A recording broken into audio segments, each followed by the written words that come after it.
Hi, everybody. It's Mary Rowe from the Canadian Urban Institute. Really pleased to be able to welcome you to this conversation, which I hope is the first of many as we begin to reach out and work collaboratively, we hope, with folks that are really engaged in the forefront of what urbanism looks like under extraordinary circumstances in a crisis like now that Ukraine is facing. So I'm very pleased to be able to have two practitioners who are working in Ukraine to join us today, but also two seasoned veterans, shall we say, who are familiar with urban planning and the sort of genesis of urban work that the Canadian Urban Institute did many years ago in Ukraine and in other parts of the world. So I'm going to ask them to join in a sec. But just to acknowledge that I'm in Toronto today, which is a blustery day that we're having here. And this is the traditional and ancestral territory of the Mississaugas of the Credit, the Chippewa, the Anishinaabe, the Haudenosaunee, and the Wendat peoples, and two treaties that are covering us here, Treaty 13 and the Williams Treaty, and home now to many Indigenous First Nations and Inuit and Métis peoples. We are continuing in our journey at CUI to come to terms with what reconciliation really looks like in practice. And the legacies of colonialism are all around us, as we know, and I'm sure that that's part of what we can chat with our Ukrainian colleagues about how do you actually look at the history of urbanism and how that's been affected by different kinds of exercises of power, and how as we recover from whatever we're recovering, and in their case an extraordinary situation, but we have this in Canada too in other ways where particular practices and zoning and different kinds of ways that cities have grown up have in fact ended up being very negative in terms of supporting inclusion and supporting equity. So we can continue to have those conversations, and this is never a conversation that can stop. It has to be continual, and I'm hoping my colleagues will be able to put in the chat. We have an Indigenous board member who continually reminds me that a land acknowledgement ain't good enough, and that there are a series of actions here, at least in Canada,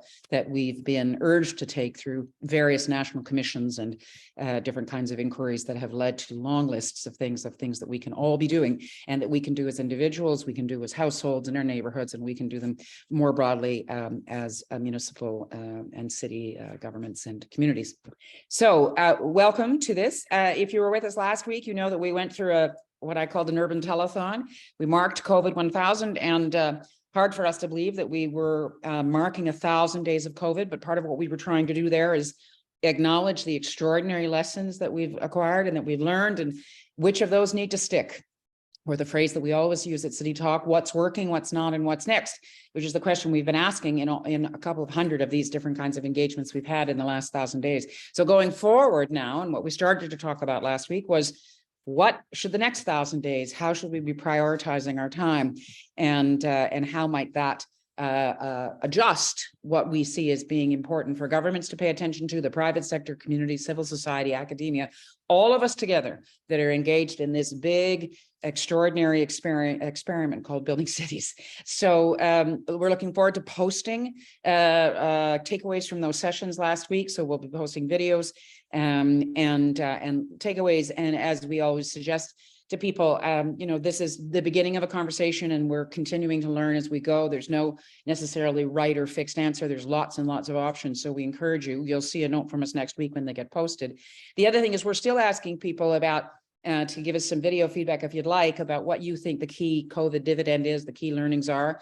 And so we'll post into the chat again here. In case you haven't done it yet, it's an interesting exercise just to answer questions that I posed to you on video about what you think the really important legacies might be of COVID in terms of how we build, manage, plan, and design, and continue to govern cities. So with that in mind, I'm going to ask my colleague, Bob Onyshuk, to come on. So turn your screen on, Bob, so that you can, and so that people can see and hear you. There he is. And Bob will tell you a little bit about himself, obviously, but what's important for me to tell you is that Bob was a longtime director, as a board director of the Canadian Urban Institute. Predates me, although we knew each other a little bit back in those days. And but he also has an extraordinarily long association with Ukraine and with bridging these kinds of communities around how people with planning and urban design experience and governance experience can actually share. And when I got into this role, which was 3 years ago, I said that I thought one of the really primary functions of CUI was to build new forms of connective tissue so that we can learn from each other and hear what's working and what's not. And CUI has a long history of this around the world. And you were part of that in those days when that was happening. So I'm going to ask you to just speak a little bit about your perspective on that, about the history of CUI in that way. And then we'll go to our colleagues in Ukraine who are going to tell us a little bit about what's going on now. So over to you, Bob. Nice to have you. Thanks for joining City Talk. Thanks for the invitation, Mary, and that's delightful for me to be part of this this morning. So I've been involved with Ukraine for over 30 years. Took the first delegation in 1989. I was then advisor to the first three presidents as an international advisor. Canada did the first currency for Ukraine, and I was involved. I handled that for the government of Ukraine. Mm-hmm. Got them into ICAO and IATA and all of that stuff. Mm-hmm. Then served on a number of their boards in an advisory capacity. But serendipitously, in the early 20th century, in the first 200s to 2000s, 2005 actually, I happened to be chair of, I was on the board of the CUI, but happened to become chair for 6 years. And at the same time, as CUI moved into three major projects actually, one of them being regional economic development in Ukraine. But my background is a lawyer practicing. I always practiced in urban development, city region development, smart growth. Wrote the first book on smart growth in Canada. Was responsible for smart growth being picked up by the province of Ontario and becoming the way that municipalities in Ontario grow and develop. And of course, and infrastructure was another very large part of my practice. But CUI had always had an international practice. It was right after the Orange Revolution in 2004 that CUI was asked by the federal government, by CETA actually, CETA and I think UNDP, to get involved, or whether they'd be prepared to get involved in helping Ukraine and the new reform government of Viktor Yushchenko to restructure the economy, restructure their model. There's a model of governance for the country into Western style democratic institutions. This meant decentralization, which was a word and a concept that had been developed by the World Bank and UNDP, and that CUI had very successfully worked on in the Philippines.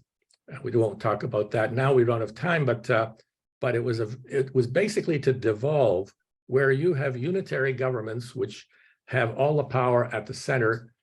For them in the 20th and the 21st century to devolve some of that authority down to city regions and to cities, so that it doesn't become one master sitting in the capital of any country, controlling the purse and controlling decision making.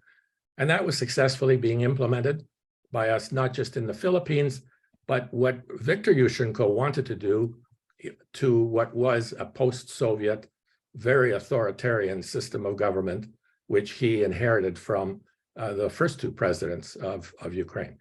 So the Canadian government came to us, and CUI said we'd be prepared to step up to help with that prospect or that project, and basically that then devolved into two major projects. One was called Regional Economic Development.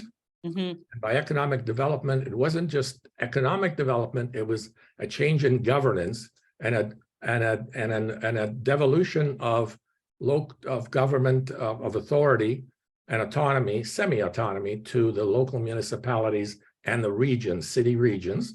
Mm-hmm. And Ukraine has 25 oblasts, or like provinces in Canada, with a major city at the center of each and a city region around it. And then they might have a second or third large city, but basically that's the way they were struck. but so was the devolution down to a regional level and then down to a local level. Mhm. Was to follow after that. It's a good concept, Bob. It's subsidiarity, which Europeans are more familiar with because it's written into a lot of constitutional arrangements. So it's interesting, Yep. this history that we have of sharing that. I want to just get you to wrap up quickly because I really want to get to our guests. So carry on. Right. So that was one of the projects. That the other one was creating their public-private partnership infrastructure law, which Bohdan and I and a team helped them design and implement, and it was passed by the government before Yushchenko lost power to Viktor Yanukovych. Our projects continued up to 2013, but then, of course, with Yanukovych still in power, a lot of what we had done with the new Ministry of Regional Economic Development in Ukraine really came to a halt. And then, of course, in 2014, you had the Revolution of Dignity, where Yanukovych leaves, Poroshenko and the good guys come back, Democrats, reformers, and the institution sort of starts to rebuild again. But unfortunately, in the middle of 2014, Russia invades Crimea and Donbass, and you know the rest of the story. Mm-hmm. What we did in Ukraine is very much what needs to be done, and it's not that it needs to be done by us, and certainly not by us alone, for them now, in terms of them having to rebuild virtually very large parts of the country. Well, let's hear the discussion. Yeah. Yeah, I'd love to hear. That's why we're very pleased to have Daria and Alex joining us. So if I can suggest that they turn their cameras on, you can turn yours off, Bob. And we're now going to talk to Alex Shevchenko and his colleague Daria, whose surname I want to make sure I say properly. Borovyk. Is that close? Was I close, Daria? Thanks you two for joining us. You can hear that from Bob that the organization that I run, the charity that I run, had a historic relationship funded by the national government when it was doing this kind of work. But I am a little sensitive to this because I'm most fearful about outsiders telling anybody how they should or shouldn't, manage whatever their challenges are. So we're keen to hear from you guys what you are seeing. And Oleksandr and I reached out to each other on LinkedIn and have had a correspondence over the last several months. And I've been frankly astonished that you've got the bandwidth to think about this in terms of what you're facing. So maybe I could ask, before you show your slides, Alex, maybe each of you could just introduce yourselves briefly and just tell us where you're coming from and also what your engagement is and what your sort of perspective is on city building. So I'll go first to you, Daria, may I? Yes, sure. Yes, so I'm a trained architect and urban designer. I've been working in both Ukraine and outside. In Ukraine, mostly concentrating or mostly working with those already mentioned by Bob, decentralized administrative units and helping them to prepare strategies, training the administration, mentoring, providing knowledge for them. So that was my biggest focus. Mm-hmm. And in Restart, I'm one of the researchers and responsible for the one of the clusters, which we definitely will be talking later today. Sure, great. I'm going to encourage people listening in to feel free to put into the chat any questions that you've got, specific questions that Oleksandr and Daria can respond to, and also Bob and then his colleague Bohdan will join as well. But by all means, folks, use the chat, post questions. There's no such thing as a dumb question. As you know, I ask them all the time. So please let us know what you're curious about, and we'll hope that Daria and Oleksandr can give us a chance, give us a bit of a glimpse. So over to you, Alex, maybe a little bit about you, and then obviously I'm hoping you'll talk about Restart Ukraine, and I know you're going to show us some slides. So thanks for being patient with us as we got this session together. We're, as I said, very appreciative of you coming on. Go ahead, Alex. Thanks a lot, Mary. It's really a pleasure and honor to be here, invited to such a discussion, to such a talk. Shortly about myself, I'm Ukrainian urbanist. I'm 31, and this coincides with the age of the independent Ukraine, which is basically the age of around the age of those active people who are changing, who are one of those who change in the country right now. So I was trained first as a civil engineer, and I worked for a while within the development sector, where I wasn't really happy about because the cities looked ugly, and I didn't really like that much.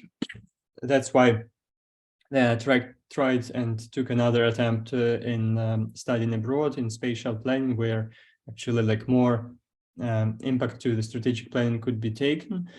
And my graduation from the second master coincided with the Revolution of Dignity, which Bob mentioned in 2014, where there was no like doubt for me either to come back to Ukraine or not.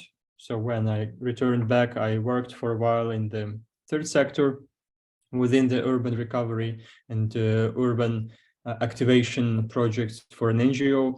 But throughout my career, I used to work in various contexts in Italy, in Germany, in Malaysia, and then eventually I came back to Ukraine the second time, which was 2018, starting the private consultancy called Zvitsi Agency, where we worked with the organizations also Bob mentioned, like SIDA, USA, GIZ, that European technical support organizations, which were building this together, this spine of administrative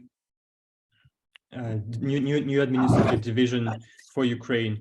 And that's basically what we were doing, me and Daria, in our bubbles. And when the war has come, actually, I was the founder, the leader of the multidisciplinary collective, which was called and still is called Restart Ukraine, which grew up in a project in an NGO, and I don't really know where we will end up. So over to you. Great. Well, it's good to have some background on this. Are you ready to share your slides, Alexander, so that you can just sort of take? I'm completely ready. Okay, you go ahead and take us through that. And if I could just encourage people coming in, I forgot to ask you at the beginning, just tell us where you're tuning in from. It's helpful to us and helpful to the people participating in the session to know where people are coming in from, where you happen to be located. Okay, over to you, Alex. Go ahead, take us through it. We can see your slides. They look great. Perfect. So I will be giving maybe a bit of the introduction, and then I will ask Daria to help me with this presentation.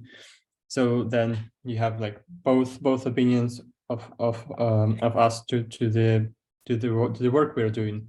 So I will start with this ban, which we heard like 24th of February, where basically all the normal life has stopped, and it is very important to keep it in mind and carry it in mind, because the recovery happens by the people who are experiencing total change of their normal routine.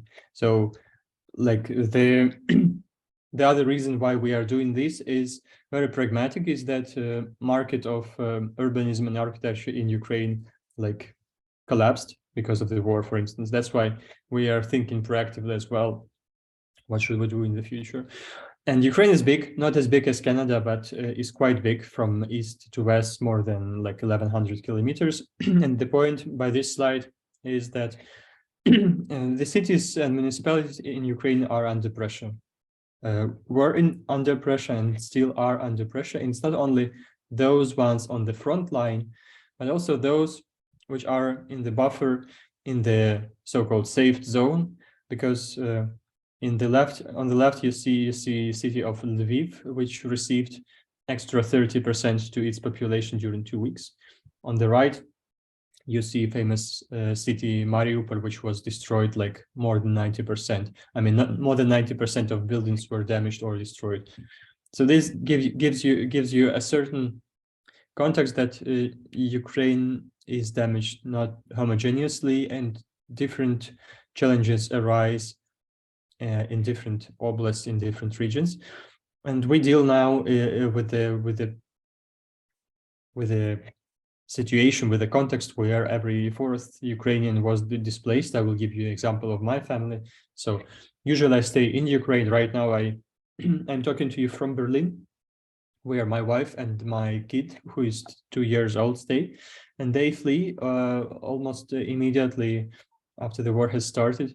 And there's so many millions of such stories. So then you can imagine how hard is it not to complain, but to like give you a sense of what's going on. The other thing is this horizon of planning. So basically, recovery is about strategic things, but doing or planning strategic things, strategic plans, without knowing what will happen to you in 2 weeks, it gives you a certain additional psychological pressure, and like you try to adapt and to work the scenarios you would like to carry on.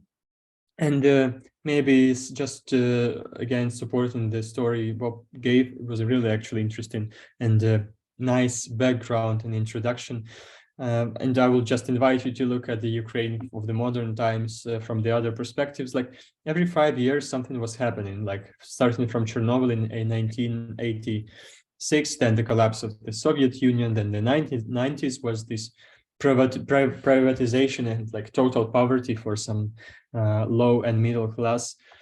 And then we go to the Orange Revolution in 2008, and then we go to the Revolutionary War in 2014, and we had a coronavirus in between 2 wars. So imagine this generation. And for us, it's kind of a breaking point here with the start of the full-scale war, whether we kind of are supporting this trend that every 5 years something will happen and we keep on reacting. And that actually gave the spirit to the Restart Ukraine, that, okay, we need something which will shape our cities for decades ahead. So we are not always like behind the pacemaker, behind the leader. And we can actually take on board all the trends and challenges we totally see in the future: the food crisis, the freshwater crisis, climate change, migration, like they are humongous. And to make it through, I mean, to make it not to a new crisis, but make it to a new breakthrough. So I will just give you a short background of Ukraine according to the World Bank, which was, this report was done when the war has started in 2014, saying that it's not homogeneous at all in terms of population. Yes, it's decreasing and aging. However, in South and East, it's decreasing and aging quicker than in the West and in the center. East and South is the place where the heavy industry is based, whereas center and West are going really quickly to the economics of services and to the IT, which is Ukraine now starting to be more and more famous for. And also the agglomerations. So there is different pace in different areas of Ukraine, and overlapping that with the war going on, I will just try to show you like how things collapse together, and we are having now pretty much an ideal storm. And from one side, it is like a tragedy. From the other side, it is an opportunity to take it from there and really plan it good. So Restart Ukraine emerged very early in March 2022, responding to already on the third week of the war, responding to the huge damage and huge losses within the built environment in Ukrainian cities. And we already understood that there is no kind of, we call it renovation, where you just like, paint your walls again in white and that's it. We need like fundamental changes. And to be honest, we were, the civic society and the professional community, we were pretty much sick of what processes were going on to our cities, even without the war. So they were not perfect. And like, together with that, we said, okay, we should do something. Do we go city by city? No way, we have no capacity for that. Like thousands of cities, we are 15, and there is so much predictability to how many resources we have, and when the war will be over, and what is the configuration of the recovery. So we said, okay, we try to focus on system change, and we try to look at the bottlenecks, and we understand that there are specific bottlenecks such as capacity of the professionals, capacity of lack of coordinated and synchronized data, and there is a kind of hunger for new ideas and visions, which we combined in this toolbox, which consists right now out of 3 units. The other one is the open plots platform, digital platform to analyze the recovery. The other one is the renewal strategy Daria was heavily working on, and we are still polishing some bits and pieces of it. And not to make it very theoretical, we took a new liberated city and ran through a pilot case. So we will show you just a sneak peek, not going really kind of extensively through these materials, because I believe the privilege here is to talk to you and to have this exchange and discussions, because I'm repeating this kind of many times in my life during last few months. So repeating that for me doesn't really change things, but perhaps change for you. And then the biggest outcome of that would be like me and Daria's discussion with you, truly. So here over to Daria, and I'll just ask to develop the storyline about the framework and the idea behind the clusters. And you will discover that through the slides you will see further. Over to you. Yes, thank you, Alex. Yes, I think I briefly managed that. I started as a manager of one of the clusters, which was cluster number 3, clean. But generally, when we started thinking of the recovery, the first question we asked ourselves, where do we start? What is that we need to recover? What is it about? Only urban planning? Is it about destroyed buildings? Obviously, it is not only about that. So with those questions, we managed to come up with the framework of 9 clusters, which you can see on the slide. So first one is observe. So we decided that we start with the collecting all the data of the destruction which happened. Second step is reclaim, where we think what are the preconditions for people to return, because people are our biggest capacity and value. In this third step, clean, we think, what do we do with debris? What are our possibilities, opportunities to upcycle, recycle, work with materials? In the predict cluster, we are thinking of what are the challenges which Ukraine is facing right now, what are the future challenges and how do we react on that? What are the global challenges in the same time as the local? In fifth cluster, remember, we are thinking of both tangible and intangible heritage of war, and how do we establish framework for that? Then cluster plan, which is a urban planning. What do we do with cities? Where is our opportunities to change the status quo of planning prior to war? In finance, of course, is always balancing our ideas and ambitions of recovery with the available resource. Participate is nothing is done for people without their participation. And cluster build, it's about managing the existing and planning the new build environment. Next slide, please. Thank you. Yeah, so here talking about the global and local challenges mixed. One of the bigger sectors is economics, where we have productive regions, we have regions which are transitory, and and these patterns are damaged with the war, like the destruction of war.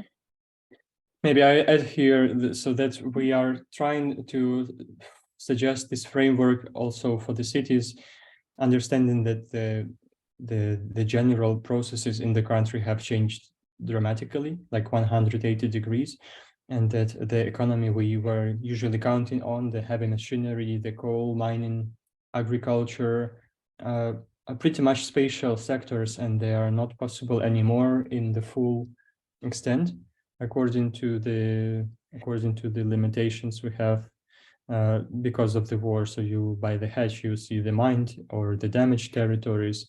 Transit lines are totally different right now because we have no connection with Russia and Belarus.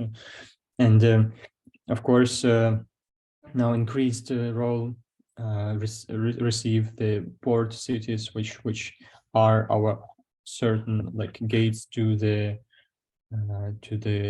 trade, global trade. And the same is also fair for the environment. So there was some also major pollution before the war, together with not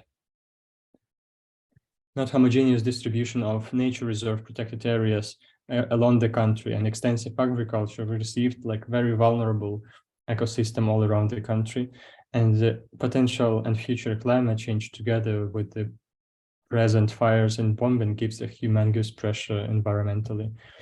And the demographic part here is that we have outflow of people to the west or to the to outside of the country, which gives a certain kind of brief, like we recover the city, for instance, 300,000 people for whom? For people who left, like, will they come back? So what is our guess? Like, what is our technical brief? So then again, over to Dasha. Yes, thanks. Yes, so another challenge, which is not thematic, but timely challenge. So the recovery cannot happen within one day, although we would all maybe wish for that. So here we developed the phasing for the recovery, and you can see that first is emergency response, which we account for 1 to 2 years. Next phase is an adaptation, which is around 5 years. And the last stage is a sustainable development, which is 10 plus years. Next, please. And here, like, I just added some more detailed, not to go through all the slides we have, but to have this detailed methodology, which we suggest to the cities right now, is that pretty many organizations today provide humanitarian response, fast recovery actions. However, they are not always synchronized and related to the space, but we see it as a huge potential to start this recovery now and to bridge these phases together, because humanitarian response right now is totally different from adaptation response, and it's totally different from medium and long-term development. So we listed up like what are the aspects from the clusters we relate to each of the phase, and brought them to basically to our pilot case. And Daria, would you like to summarize like what is this map about as an integrated map for the city of Chernihiv? Yeah, so basically after trying our approach on the case study, we came into a strategic plan for Chernihiv city development, and we see it as a green, barrier-free, multi-purpose and accessible city. And what it means in more details is that we see we rethought of the role of the rivers in the city. So it's not only recreational, not only has a recreational potential and ecological resilience for the city, but it also has a strong and very important function of defense function and transportation function, which was very specific reaction to the invasion, since the river blocked evacuation of people. Of course, we are thinking of connecting the creating green corridors by connecting green spaces in the city and enhancing the resilience towards climate change. Using the existing railway structures, not only for enhancing connectivity, and in places where railway was used for industrial zones, renovating them for social mixed-use project and bringing public facilities. With working with industry, it was heavily damaged, but it also, in the same time, opens the possibility to create new enterprises in the thematic field and creating certain circular economy around the existing industrial areas. And then you can see the red circles. So developing a multicentric, polycentric city, right, where neighborhood is mixed use and has its own center, and it's community based. So here we try to summarize it that what we do is basically we are not saying how pity is the situation. However, we see it as an opportunity to unite, and we believe not only in asking for support, but we believe in suggesting an opportunity to cooperate and work together, which for us maybe is the project of the lifetime within Ukraine. But we believe that there is such a huge level of flexibility within the country, considering the challenges and the ongoing problems, that so many countries can learn all their latest innovations, whether they really work to the context or not. And this is definitely, as I already said, an ideal storm. So what we do currently is we work forward on the specific tools we presented with the local and external partners, and we can discuss that in our discussion right now. And we, as an NGO, we are in constant look for partners, for projects, and we are interested in, expanding the network of Ukrainian urbanists and facing these challenges together, basically with our foreign expert. Because one of the challenges we have right now is the absorption capacity of the future funds which will come to the country, and to have the right projects on the right places with the right personnel, not only conceptually but hands-on. So not to make it too long, maybe I will stop here, and we are ready to share as many details as we can with you guys. Thanks, Alex, and thanks very much. I'm going to ask my colleagues, Bob and Bodan, to come back on and expose their screens too. We will make that presentation available so people can look at it. If you're like me, you were squinting at your screen trying to see all the specifics. A couple of just very quick comments. First of all, thank you for doing this. I've got to say, we're so far away from the challenge you're facing. It's kind of miraculous to me that you've got the bandwidth to even be thinking about this, just saying. So we are with you as much as we can be, and full of respect that you're actually having these conversations amongst you. How many people do you think you've mobilized through Restart Ukraine? And because you said there, I love that 9-step chart. I want that for everything, not just for what you're doing, but how many people do you think you've touched so far who are engaged? Any idea? I tried to count, but then I gave up. I mean, okay, well, that's a lot of people. Well, the core team at the biggest, because like it is always related to the available resources. So the core team at biggest was 20 people, I think, working simultaneously. Wow. Right now we shrunk a bit, having less part-time, more full-time people.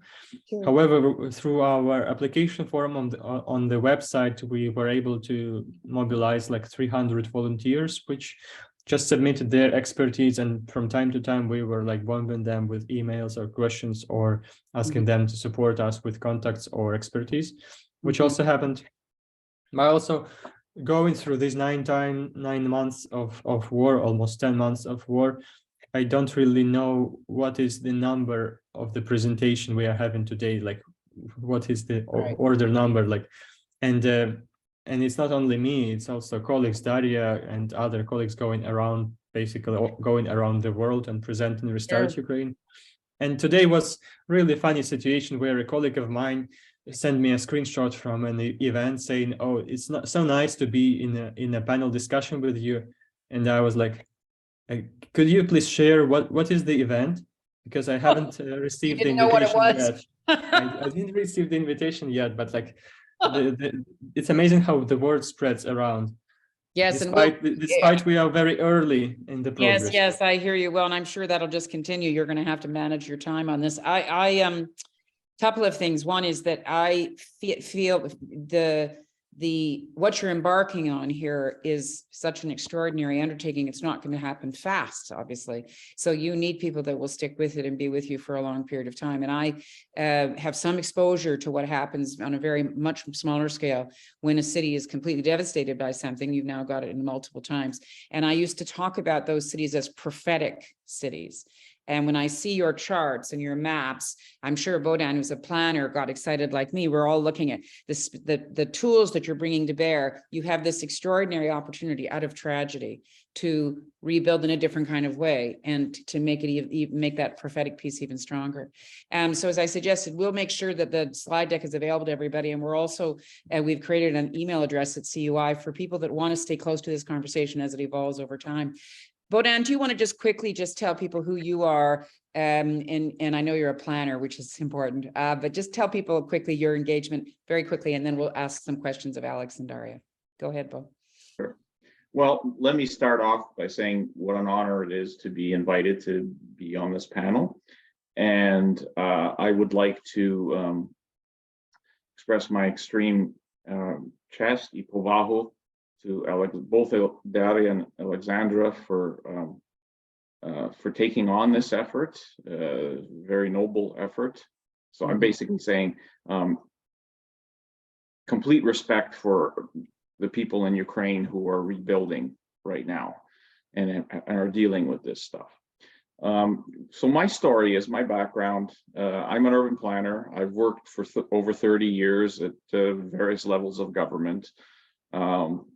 I was moved in 2005 with the Orange Revolution to volunteer and get involved in Ukraine, and I took part in various projects over the following 10 years.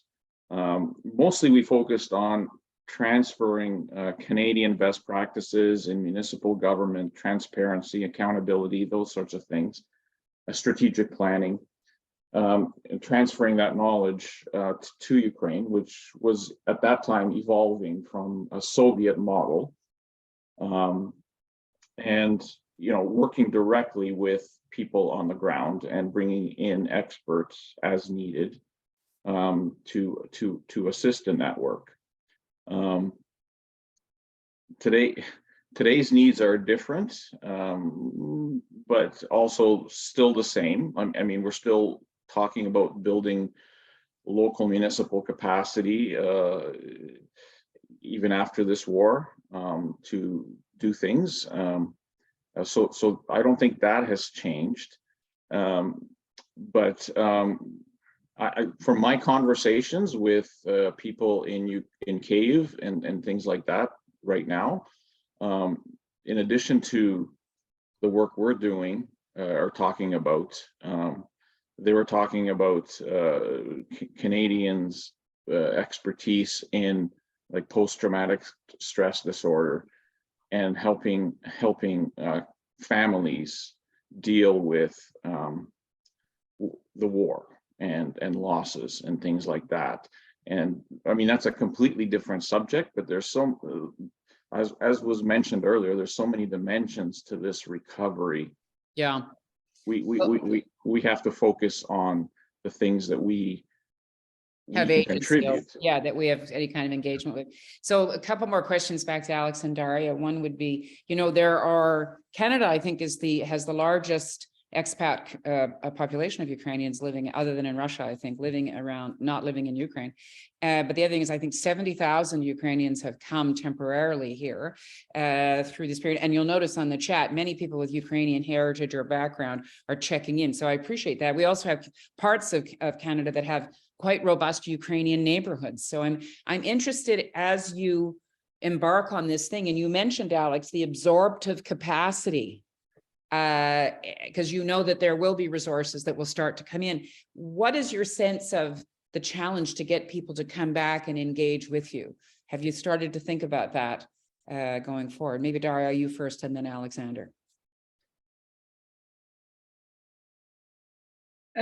Yeah, we started to think about it in a framework of restart also, and that is frankly a very difficult question because it is also very subjective. I mean, most of the people want to be safe to return, but safety is very subjective. And then most of the things I heard among people I talked to, or as we had a survey for the Reclaim cluster, say that opportunities for bomb shelters, first of all, the opportunities for kids to continue studies, and of course job opportunities. Those were among the top priorities. Right. But safety came first everywhere. Right. So, Maybe you would like to add. and so that's a factor, obviously, and if you can't, until people have a stronger sense that they can be assured of their safety, that's a big deterrent to coming back, right? Alexander, go ahead. What would you add to that? Well, I will link that to a question I also read in the chat about how do we actually motivate people to come back. Mhm. And I think it's maybe the reactive end again. So it is it would be repeating again the previous approach to kind of keep people inside the country instead of creating a place where they would like to They stay. have to leave, right? Yes, exactly. So so here you are covering quite a big question. I maybe will stop on a few sides of it.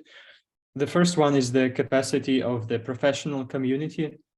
Right. And right now we have a temptation within our society, you know, which trajectory to follow in terms of the recovery, because the recovery, there is no like one trajectory. You can go so many different paths, and it is up to you how to define it. And of course, you know, it's always tempting to define it more simplified and then to build as much as you would like. But if you think wisely, you need to consult a lot to make these participation formats, and then a proper project might be even more difficult than a simple one. That's why we are now working on a certain marketplace where we are able to link together municipalities together with the local professional capacity and also external task forces, because we believe that we should not only wait for central government to send us directives what to do. So, and that actually gives the spirit of this horizontal effective movement, which both Bob and Bogdan mentioned during the Orange Revolution and Revolution of Dignity, which creates tremendous change in Ukrainian society. And then and this is the result why people come back. And I also believe that maybe some people whose relatives migrated from Ukraine to Canada will consider returning to Ukraine either for a while or for forever as a real option, and that would be kind of success for us. That's interesting.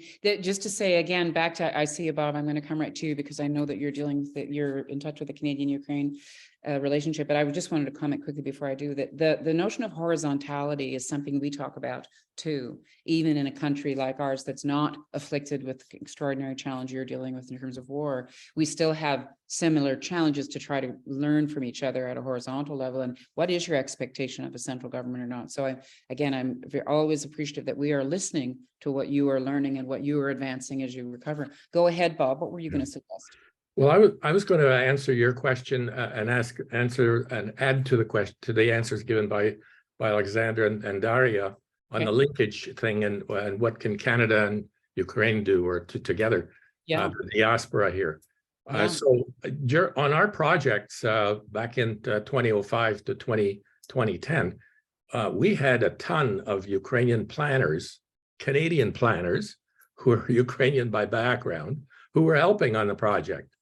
And so when we did the Zaporizhia master plan, which is similar to the Chernihiv plan, and you guys should try to find it because it's hidden somewhere in the files at the Ministry of Economy, and the Transcarpathian region, those two pilot plans, which is just like your pilot plan, there's a couple that were done.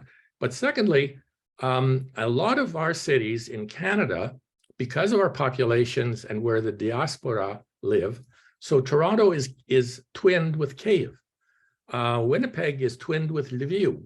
Edmonton is twinned with I think Odessa, and it goes on and on. There are about 8 or 9 or 10. Halifax is twinned with Odessa. I'm sorry, and I don't remember who Edmonton's twinned with.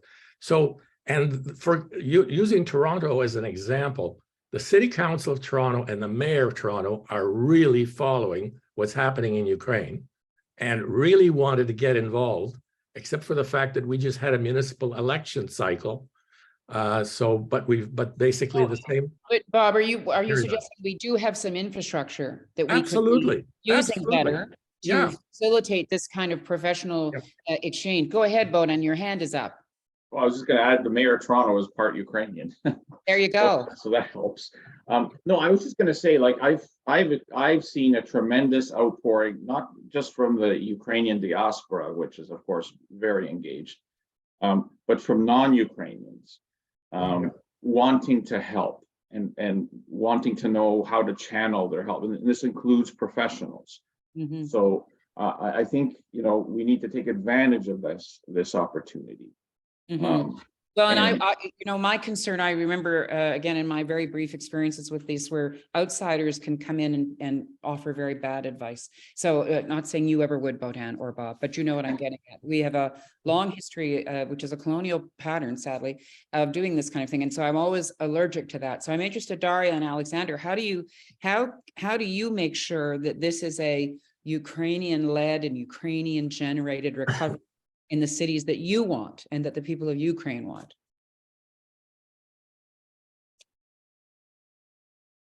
Well, Go ahead. Let me ask another question. No, I want to hear from them, Bob. No, but I'm trying to help them in this regard. Are you connected? How are you related? Or do you collaborate with your federal government, with your central government? Because Let's ask it differently. That's where we're smiling. Yes. So go ahead, Oleksandr. No, maybe just give the honest answer that Yeah. not everything is as perfect as we would wish to. Mhm. Right. And the thing which I related to about making things easier is often related to big business involved and development involved. And definitely when you hear such numbers as billions of dollars, then you immediately as a businessman try to calculate whether there is a market for you or not. Well, and then it somehow pushes to the backstage other actors which do not really have a monetary effect to this recovery, because Ukraine lost quite a big number of not only people but also the GDP this year. Sure. So the economic recovery is a very big focus, but on which like short-term recovery on which sake and which price for the future is a question. So right now there is a certain clash between the central government and the municipalities in terms of adaptation of the new law, which pushes us, in my opinion, slightly to the bad trajectory, empowering developers and actually discouraging local municipalities. And I saw the question about the decentralization reform and the municipalities, how they plan their recovery. It's a young process, and it was supposed to be finished after 2022. It was supposed to be like finishing right now. So the legal basis for this development is complex development plan for the municipality right now is related to the recovery as a complex recovery plan for some of the municipalities, where Restart tries to plug in as an informal instrument for them to make it easier, more sound, more holistic. So we believe that our first attempt, which was not very good, connecting to the ministries and to the government, is only the first attempt. Right now we're in a tight cooperation with the municipalities to show and to prove like what are the innovation and piloting we can do, and show the result, not only the ideas, because at the beginning of the war, so many people had ideas, like the field was blooming. Every second person has an idea how to recover Ukraine, but after some time, you have less voices on that.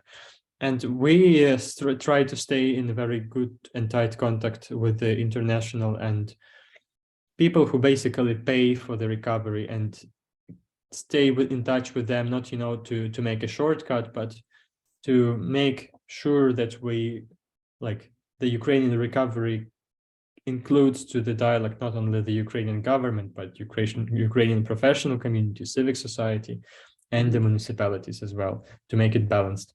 Daria, I think you would like also to add something here. I think it was very comprehensive answer. Maybe just one thing, as you mentioned, Mary, that we are kind of already also allergic to hear all the star architects wanting to do something in Ukraine without ever being there, without ever hearing of Ukraine, involving anybody in Ukraine on the ground. And I think our very existence is about being ready to withhold all the resource which will come and try to navigate through it and give it a right path as a local community. Professional community. So that you can stay in the driver's seat. That, Jane Jacobs warns in Death and Life of Great American Cities, she warns about cataclysmic money, and any jurisdiction that gets devastated the way yours is going to be on the receiving end of cataclysmic money. And how do you stay and how do we as allies with you find ways to bolster your capacity to be for your own self-determination? That's fundamental, I know, to the Ukraine ethos and recovery. Well, I'll just see if either Bohdan or Bo have last comments in terms of thoughts about how people that are listening in here can continue to educate themselves and be supportive of what our Ukrainian colleagues are embarking on. First to you, Bohdan, then Bob, then I'm going to ask Alex and Daria for last words from them. So briefly, Bohdan, you first. You're muted, Bohdan.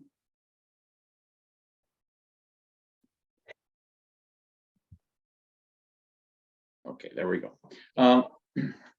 So based on my experience, we have to listen closely to what the needs are, expressed needs of Ukrainians. We have to then align that up with government objectives and priorities. So for example, in our projects, we always had gender equality built into the application. So there are lots of opportunities for partnerships. We just have to listen to what the Ukrainians need and respond accordingly, and then also match that up with sort of funding requirements on our end. So I think that's the big challenge. I hear you, and how we're going to sort of dovetail all that. Go to you. Next to you, Bob, quickly. What would you say? Well, just very quickly, the participation of the local citizenry in any city or city region or town was a central point in the thing that we did for the governance models back in 2005, 2010, as it needs to be, as you know, and as, of course, Oleksandr and Daria say. So that is important. That's very important. Okay. But the second thing I'd say is, we didn't have, there was a great first deputy minister of regional economic development. His name was Serhiy Romaniuk. You guys should look him up, and he should be brought back. He worked with the local administrations, the city mayors, the city councils, the administrators at the regional level, at the city level, right across the country when we were involved, which is one part of the involvement. So there's some good experience there if we can find that person. Yeah. Daria, last word to you and to Alex. Go ahead, Daria. Any thoughts as we finish? Well, I think I really appreciate what Bogdan is saying and about the professional community, what's going on, and we in turn are trying to listen to local communities on the ground and not only implementing our ideas, what is best, but listening to what are the ideas of people, because otherwise we don't build anything meaningful for the community. Yeah, of course. Listen to the community, absolutely. Oleksandr, last word to you. Yeah, a few points. First, subscribe to our news channels, which is LinkedIn and Instagram and Facebook. Yeah. A bit. then you can get updates. Then Kate posted our website, and you can find much more information and much bigger presentations and all the details and blogs and really interesting stuff there. This is number 2. Number 3, yes, definitely we need support, and it's not only financial support to our account, but it's more about answering the question, express your needs. We need sometimes clever people to sit and think together first, then to say like, okay, we need their bucket list. And from that, we believe that more things can be born. Like yesterday I was to Hamburg to Smart City Lab, and while visiting and talking to them, we had some few ideas, and this is some kind of process I believe we should nourish. Absolutely. Well, thank you. And you're helping nourish us. So thank you for taking this time to give us a little glimpse in terms of what this, as was suggested, the noble pursuit that you're on. So Daria and Alexander, thank you so much for coming and giving us a bit of a taste of it. And we're going to continue to stay in touch with you, as I've suggested, and continue to find ways for us to not just educate ourselves, but to be in some way supportive and we hope flanking you with what you're embarking on. Bohdan and Bob, nice to see you guys. And thanks for just putting a little bit of institutional history in there. CUI, as I said, we're in the city building connective tissue business, and this is part of our obligation to each other, is that we learn from each other and try to build cities that work for everyone. So thanks, everybody. Happy holidays if you're observing some kind of a holiday or whatever it is that allows you to take a bit of respite and break. I hope that everyone here on this call and everyone listening gets a chance. Next week, we'll send a newsletter out with highlights from COVID 1000, and then believe it or not, we'll be into the next 1,000 days. So thanks, everybody. Really great to meet you too, and restart. Thank you so much for having us. Delighted to have you. The links are all in the chat. Thanks, everybody. Bye. Thank you. Take care.